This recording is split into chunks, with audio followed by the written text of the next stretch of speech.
Dr BMS viewers, welcome back to our channel. In a recent podcast, I talked about unhealthy ways that prevent us from benefiting from life's pain, which we must feel inevitably from time to time, as it is with this world we live in.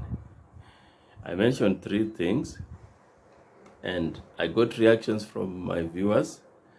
I would like to discuss one of the reactions today.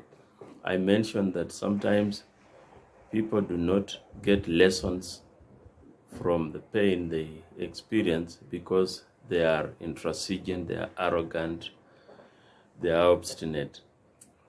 And sometimes because they just waste that opportunity, they don't see like this pain is communicating something, let me learn something from it.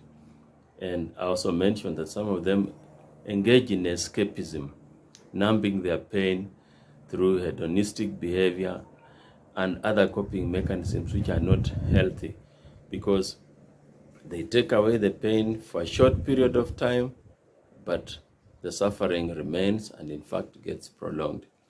So I got reactions, and mainly the first one where I said that some people do not benefit from the pain they experience in their lives because they are obstinate, they're stubborn, they are arrogant, they are self-possessed.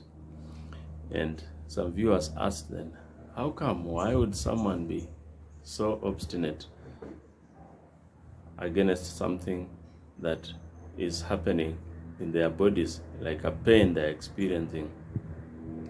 So I want to discuss it a bit further and hopefully shed some light from the experience of my work every day, and hopefully this can help you understand a bit more and take corrective measures wherever and whenever this applies to you.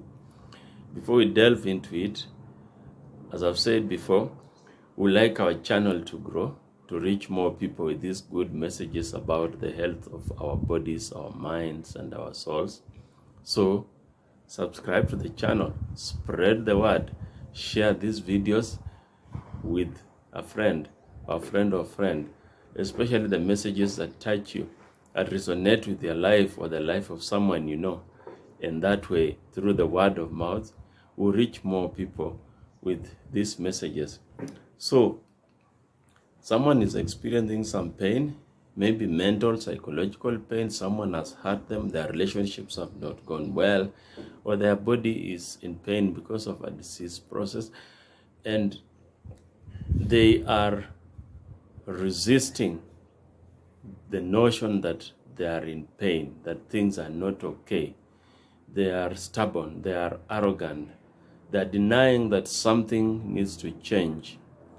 And this stubbornness, this arrogance, this denial makes them miss the opportunity to benefit from the pain like they should. And so how is this so? In my work, as I said previously, I meet a lot of this. People come in for treatment in the rehabilitation center from addictions to alcohol to drugs, and a number of them are in denial. They have been forced into treatment by their families, by the authorities, and they come in kicking and screaming. As I've said, they're really in denial. I don't have a problem. It's you people who are forcing me into this. It's my life, leave me alone. And sometimes it takes a bit of time before you can get those people to accept that indeed there's something wrong and you have to ponder about it. Sometimes, unfortunately, they can go through the whole period of rehabilitation still in denial. Just this morning, I got a call from a former patient who came into the rehab last year, and they stayed for 3 months. A big part of that 3 months, about 2 months, maybe more, they were in total denial that they have an alcohol problem. This is a patient who was a grown-up. It's not a youngster like most of them are. Has lived his life, has worked. Some of the works he has done have taken him to places far and wide, high-flying positions. And so they have achieved some success in their life. They have children, they have property, and basically he foots his own bills, although he's abusing alcohol, but he buys it himself, you know. So he felt like, why should someone say that I am addicted? I have a problem. I don't ask them for their money. I do my own thing. I live my own life. I pay my bills. And so it took a long while to convince him. So today he called me, and just as a way of follow-up, we talked to them and they talked to us even after they have left. And we laughed about the whole episode. Luckily, it's going on well. He accepted that there are things that needed to be changed, and he has made changes and is continuing to work on some of the others. So it was a good ending, but a reminder that this obstinance, this arrogance, this resistance, this self-possession can really prevent you or delay you from making a decision that I need to change some things. So why is this so?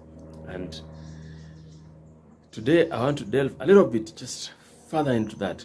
Usually this resistance is because of our ego. There's this thing about us humans, ego, and ego simplified definition is just that self, that inner person in you that makes you say, yeah, I'm Dr. BMS, I'm also something, you know. I have to be seen, I have to be noticed, I have to be someone. That's the ego. And the ego is good. It drives us to do good things, to be ambitious, to achieve, to aspire, to succeed, to be winners, to compete in competitions and do great things. That's the work of the ego, so it's a good thing. Although sometimes people have talked about you have a big ego and it's been talked about in a negative sense, but it's not entirely a bad thing. Problem comes the other side of the ego, which is that it can stress so much on yourself to the exclusion of others around you and things around you, even when these things are detrimental to you. So you believe so much in yourself. I'm Dr. BMS. I'm the greatest podcaster on earth. My videos are just the best. My message is super. And if someone has a criticism or a comment that is negative, you don't take it well, because how dare them tell me that I am, don't they know who I am, you know? You remember as Kenyans, there was this famous episode where senior officials thumped someone's nose. You should know people, huh? Know who I am. That is the ego, okay?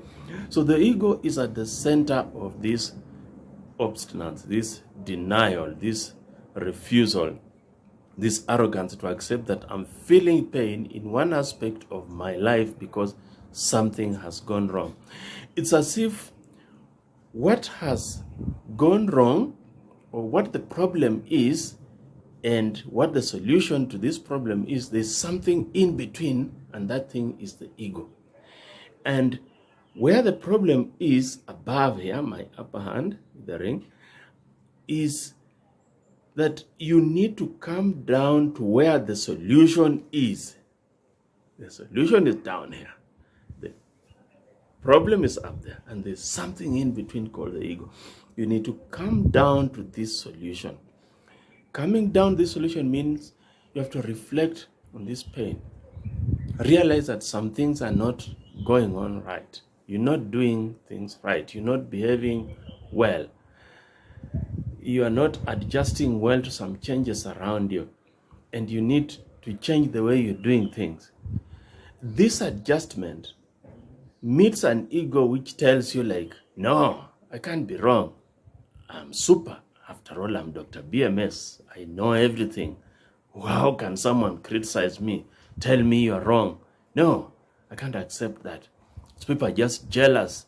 They think that I have a problem when in fact they are the ones with the problem. So that ego, that voice of obstinacy in you, is the self-possession that makes you refuse to realize something has gone wrong. And we see a lot of that in our work, like I've said, and our work can be a good example that you can use to understand about other aspects of your life or other things, and also to shed light that, look at it, for example, why does the ego come and stand in so strongly when we need to criticize ourselves, or when people criticize ourselves, we need to change? If we take the example of addiction to alcohol and drugs, usually this problem starts as a social issue, and it starts as a celebration, as a happy merry-go thing. When you're taking alcohol, you are smoking a joint, whatever, usually it's in an environment of happiness, celebration, birthday, you've passed an exam, you've gotten a promotion, you now have a job.